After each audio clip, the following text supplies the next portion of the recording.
संजय राऊत खिचडी घोटाळ्याचे सूत्रधार असल्याचा गंभीर आरोप आता संजय निरुपम यांनी केलाय। अमोल कीर्तीकरच नाही तर राऊत देखील खिचडी चोर असल्याचा गंभीर आरोप आता निरुपमांनी केलाय। राऊतांनी मुलगी आणि भावाच्या नावे चेकद्वारे लाच घेतल्याचा आरोपही निरुपमांनी केलाय।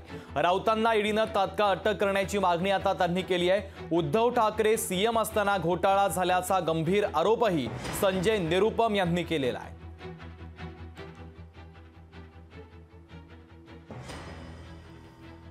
मैं ये चाहता हूं कि आज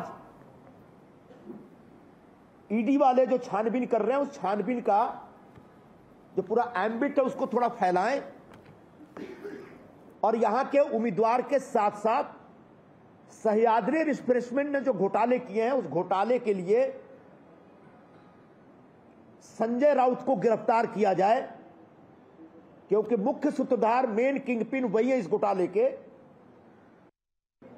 उनकी बेटी जो बेचारी बेगुनाह है, उनकी बेटी मेरी बेटी की तरह है, उसको पता भी नहीं होगा कि सह्याद्री रिफ्रेशमेंट क्या है।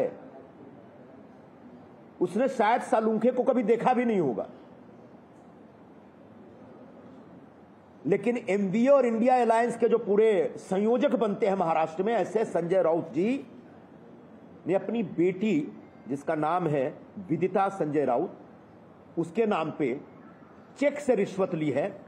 या संदर्भात महेश तपास यांनी देखील महत्त्वाची प्रतिक्रिया दिली आहे। त्यांची प्रतिक्रिया आपण ऐकूयात। संजय निरुपम आतापर्यंत काँग्रेस पक्षाचे नेते होते। स्वतःच्या पक्षाबद्दल चुकीचं बोलणं, नेत्यांच्या निर्णयावर टीका करणं ही त्यांची ख्याती आहे। त्याच्यामुळे काँग्रेस पक्षाने त्यांना पक्षाच्या बाहेर हकलून टाकलं आणि आता ते शिंदे सेनेचे अघोषित प्रवक्ते झालेले आहेत।